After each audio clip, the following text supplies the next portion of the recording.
Hi friends, നാളെ +1 economics എക്സാമാണ് commerce humanities സ്റ്റുഡൻസിന്. അപ്പോഴേ ഇതുവരെ ഒന്നും പഠിക്കാത്തവരാണെങ്കിൽ പോലും ഒരാൾ പോലും എക്കണോമിക്സ് തോൽക്കാൻ പാടില്ല. അതുകൊണ്ട് ലാസ്റ്റ് ഞാനൊരു 6 ക്വസ്റ്റ്യൻ പറഞ്ഞു തരാണ്. ഇതെങ്കിലും നിങ്ങൾ നന്നായിട്ട് പഠിച്ചിട്ട് പോകൂ, നിങ്ങൾ പാസ്സാകും, ഉറപ്പാണ്. അത് എൻ്റെ വിശ്വാസമാണ്. എന്ന് വെച്ച് ഞാനൊന്നുമല്ല ക്വസ്റ്റ്യൻ പേപ്പർ ഇടുന്നത്, നമുക്കറിയാം. എങ്കിലും നമ്മുടെ ഒരു വിശ്വാസത്തിൻ്റെ പേരിൽ പറയുകയാണ്, നിങ്ങളിത് പഠിച്ചിട്ട് പോകൂ. പാസ് മാർക്ക് മാത്രമല്ല, ചിലപ്പോൾ 30-ൽ കൂടുതൽ മാർക്കും നിങ്ങൾക്ക് ഇതിൽ നിന്ന് കിട്ടിയേക്കാം. എന്തായാലും ഞാൻ ക്വസ്റ്റ്യൻ ആദ്യം തന്നെ ഓർമ്മിപ്പിക്കുക. ഒന്നാമത്തേത് 100% ഉറപ്പുള്ള ക്വസ്റ്റ്യനാണ്. സ്റ്റെപ്സ് ഓഫ് എ പ്രോജക്റ്റ്, സ്റ്റാറ്റിസ്റ്റിക്സിലെ ലാസ്റ്റ് ചാപ്റ്ററാണ്. അത് ഓർഡറിൽ പഠിക്കണം. Identifying a problem or area of study, choice of target group, എവിടെ നിന്നാണ് നമ്മൾ ഡാറ്റ കളക്ട് ചെയ്യുന്നതെന്ന് ഉള്ള ആ ഗ്രൂപ്പിനെ ഐഡൻറ്റിഫൈ ചെയ്യുന്നു. കളക്ഷൻ ഓഫ് ഡാറ്റ കളക്ട് ചെയ്യുന്നു. പിന്നെ organisation, presentation of data, collect ചെയ്ത ഡാറ്റ അറേഞ്ച് ചെയ്യുന്നു, ഓർഗനൈസ് ചെയ്യുന്നു, പ്രസൻറ്റ് ചെയ്യുന്നു. പിന്നെ അനാലിസിസ് ആൻഡ് ഇൻ്റർപ്രിട്ടേഷൻ, വിലയിരുത്തുന്നു, വിശകലനം ചെയ്യുന്നു, വിലയിരുത്തുന്നു. പിന്നെ കൺക്ലൂഷൻ കഴിഞ്ഞിട്ട് കൂടി ഒരു സ്റ്റെപ്പ് ഉണ്ട്, ബിബ്ലിയോഗ്രാഫി. ഓർഡറിൽ പഠിക്കണം. Identifying a problem or area of study, choice of target group, collection of data, organisation, presentation of data, analysis and interpretation, conclusion, bibliography. ഇത് ഓർഡറിൽ തെറ്റാണ്ട് തന്നെ പഠിച്ചിരിക്കണം. ഷുവർ ക്വസ്റ്റ്യൻ ആണ്. മാക്സിമം ഒരു 2 മാർക്ക്, ചിലപ്പോഴേ 3 മാർക്ക് ഇതിന് കിട്ടുള്ളൂ. 2 മാർക്ക് ഉറപ്പാണ്. അടുത്ത സ്റ്റാറ്റിസ്റ്റിക്സിൽ 100% ഉറപ്പുള്ള ക്വസ്റ്റ്യനാണ്. സ്റ്റാറ്റിസ്റ്റിക്സ് ഫസ്റ്റ് ചാപ്റ്ററിലെ importance of statistics in economics, അല്ലെങ്കിൽ മെറിറ്റ്സ് ഓഫ് സ്റ്റാറ്റിസ്റ്റിക്സ് എന്നോ ക്വാളിറ്റീസ് ഓഫ് സ്റ്റാറ്റിസ്റ്റിക്സ് എന്നൊക്കെ പറഞ്ഞിട്ട് ചോദിക്കാം. ഇത് പഠിച്ചു കഴിഞ്ഞാൽ നിങ്ങൾക്ക് ഇൻഡെക്സ് നമ്പറിൻ്റെ ക്വാളിറ്റീസ് ചോദിക്കുമ്പം ആ ഇൻഡെക്സ് നമ്പറിൻ്റെ ആ ക്വാളിറ്റി ആയിട്ട് നമ്മൾ പഠിക്കുന്നുണ്ട്. ഇൻ കേസ് അത് മറന്നു പോയാലും ഇതിലെ കുറച്ച് പോയിൻറ്റ്സൊക്കെ അവിടെ എഴുതി വെച്ചാലും പരിഗണിക്കാൻ സാധ്യതയുണ്ട്. അപ്പോൾ ഇമ്പോർട്ടൻസ് ഓഫ് സ്റ്റാറ്റിസ്റ്റിക്സ്, ഇത് 3 മാർക്ക് മിനിമം ഉണ്ടാവും. ചിലപ്പോൾ അതിൽ കൂടുതൽ മാർക്സിന് കിട്ടിയേക്കാം.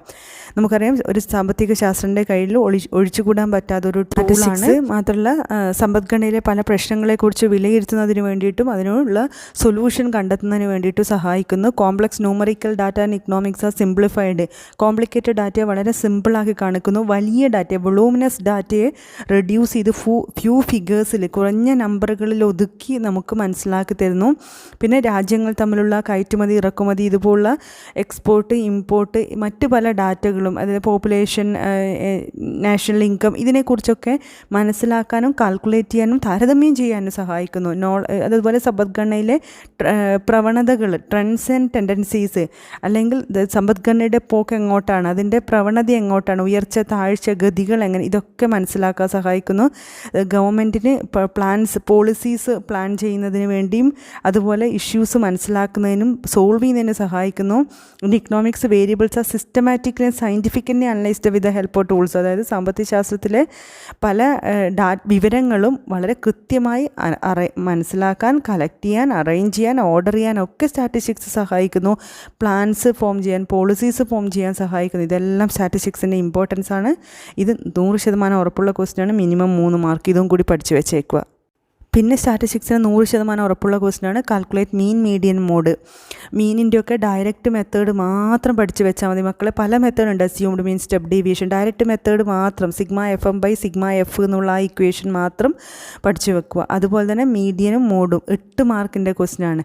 അപ്പോൾ ഈ സ്റ്റാറ്റിസ്റ്റിക്സിലെ 3 question, steps of a project, അതുപോലെ importance of statistics, mean, median, mode മാത്രം പഠിച്ചാൽ 100% 13 മാർക്ക് നിങ്ങൾക്ക് കിട്ടിക്കഴിഞ്ഞു. അതിന് പുറമെ കുറേ കാര്യങ്ങളുണ്ട്. OG വരയ്ക്കുക, പൈ ഡയഗ്രാം വരയ്ക്കുക, ഇതൊക്കെ നമുക്ക് മനസ്സിലാവും. അതുപോലെ pilot study, data collection, primary data collection, ഇങ്ങനെയുള്ള സിമ്പിളായ കുറേ ക്വസ്റ്റ്യൻ ഉണ്ട്. അതൊക്കെ അതുപോലെ സ്കാറ്റർ ഡയഗ്രാം വരയ്ക്കുക. സ്കാറ്റർ ഡയഗ്രാം ഒരു 95% വരാൻ സാധ്യതയുള്ള ക്വസ്റ്റ്യനാണ്. 5 മാർക്കിന് അത് വരിക.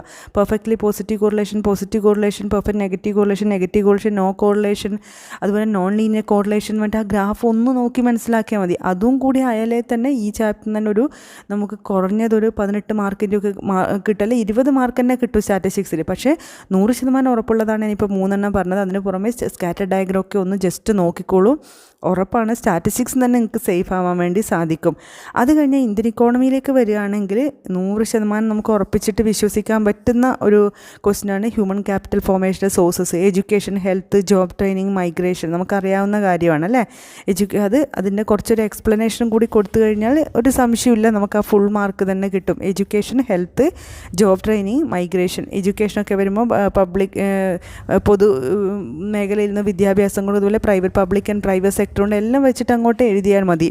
അതേപോലെ തന്നെ പോവർട്ടി എന്നുള്ള ചാപ്റ്റർ, അതായത് ഇന്ത്യൻ ഇക്കോണമിയിലെ നാലാമത്തെ ചാപ്റ്ററിന് ചോദിക്കുന്ന പോവർട്ടി ഇറാഡിക്കേഷൻ പ്രോഗ്രാം, ദാരിദ്ര്യം എന്താണ്, ദാരിദ്ര്യത്തിൻ്റെ കാരണങ്ങൾ എന്താണ്, ദാരിദ്ര്യ നിർമ്മാർജ്ജന പദ്ധതികൾ ഏതൊക്കെയാണ്. ദാരിദ്ര്യ നിർമ്മാർജ്ജന പദ്ധതികളെക്കുറിച്ച് പറയുമ്പോൾ കൃത്യമായിട്ടൊന്ന് ഓർക്കണം.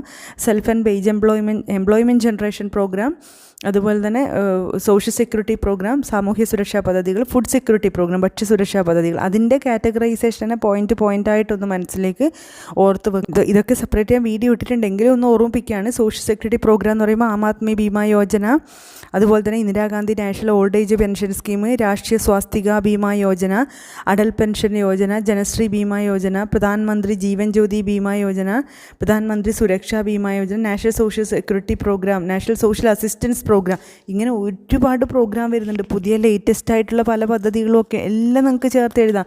ഈവൻ റേഡിയോയിൽ വരെ പരസ്യം പറയുന്നുണ്ട് ഇത്തരത്തിലുള്ള പല പ്രോഗ്രാമുകളെക്കുറിച്ചും. പോയിൻ്റെങ്കിലും ഓർത്ത് വെക്കുക. പിന്നെ ഫുഡ് സെക്യൂരിറ്റി ഭക്ഷ്യസുരക്ഷാ പദ്ധതികൾ നിങ്ങൾക്ക് അറിയാമല്ലോ. PDS പൊതുവിതരണ കേന്ദ്രം, റേഷൻ കട, ICDS integrated child development scheme, balwadi anganwadi connect ചെയ്ത് വർക്ക് ചെയ്യുന്നത്. അതുപോലെ സ്കൂളിലെ ഉച്ചഭക്ഷണ പദ്ധതി, mid day meals programme, Annapurna scheme, Antyodaya Anna Yojana, ഇതുപോലെ ഒരുപാട് പദ്ധതികൾ ലേറ്റസ്റ്റ് ആയിട്ടുള്ള പദ്ധതികളും ഒക്കെ ഉണ്ട്. അതിൻ്റെയൊക്കെ ജസ്റ്റ് ഒന്ന് പേര് ഓർത്ത് വെച്ചാൽ മതി. പ്രധാനമന്ത്രി ഗ്രാം സഡക് യോജന, പ്രധാനമന്ത്രി ഗ്രാമോദയ യോജന, വാൽമീകി അംബേദ്കർ ആവാസ് യോജന, ഇങ്ങനെയൊക്കെയുള്ള കുറേ പദ്ധതികളുണ്ട്. ഒരു 5-6 പദ്ധതികളൊന്ന് ഓർത്ത് വെക്കുക. അതുപോലെ തന്നെ self employment wage employment generation പ്രോഗ്രാമിൽ വരുമ്പം SGSY Swarna Jayanti Gram Swarozgar Yojana, Swarna Jayanti Shahari Rozgar Yojana, PMRY prime minister Rozgar Yojana, പിന്നെ നെഹ്റു റോസ്കർ യോജന, ജവഹർ റോസ്കർ യോജന, അതുപോലെ റൂറൽ എംപ്ലോയ്മെൻറ്റ് ജനറേഷൻ പ്രോഗ്രാം, പിന്നെ national rural employment guarantee program, നമ്മുടെ തൊഴിലുറപ്പ് പദ്ധതികളൊക്കെ വരുന്നത്. ഇതൊക്കെ ഒന്ന് പോയിൻറ്റ്സ് ഓർത്ത് വെക്കേണ്ടതാണ്.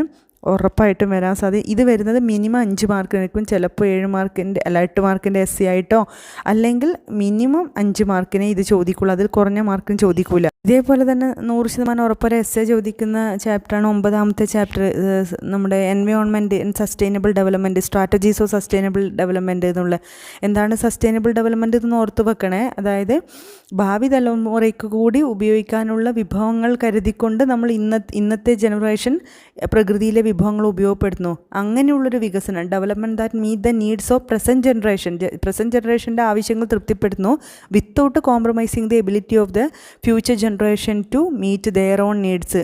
അപ്പോൾ അങ്ങനെയുള്ള ഒരു എക്സ്പ്ലനേഷൻ ഓർത്ത് വെക്കണം. പിന്നെ strategies, use of non conventional source of energy, LPG and gobar gas in rural area, CNG in urban area, wind energy, solar energy, mini hydel project, traditional knowledge and practices, organic farming, ഇങ്ങനെയുള്ള points ഉണ്ട്. ഒരു minimum 8 points എങ്കിലും ഓർത്ത് വെക്കുക. Explanation ഓർത്ത് വെക്കുക. ഇത് SC ആയിരിക്കും, 8 മാർക്കിൻ്റെ SC ആയിരിക്കും വരിക.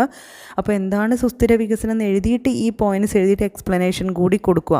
അപ്പോൾ ഇത്രയും ഞാൻ പ്രധാനമായിട്ട് 6 ക്വസ്റ്റ്യൻ ഓർമ്മിപ്പിച്ചത്. Steps of a project, importance of statistics in economics, mean median mode ചെയ്ത് പഠിക്കണേ.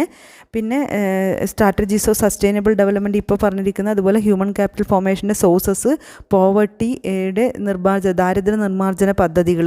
മിനിമം ഈ ക്വസ്റ്റ്യൻ മാത്രം പഠിച്ചാൽ 24 അല്ല 30 തന്നെ ഉറപ്പിക്കാൻ പറ്റുമെന്നാണ്, നന്നായി പഠിച്ചാൽ. ഇനി പോയിൻ്റ് മാത്രം പഠിച്ചാലും 24 മാർക്ക് നിങ്ങൾക്ക് കിട്ടും. അതിന് പുറമെ ഞാൻ പറഞ്ഞു കുറേ ക്വസ്റ്റ്യൻസ് ഉണ്ട്.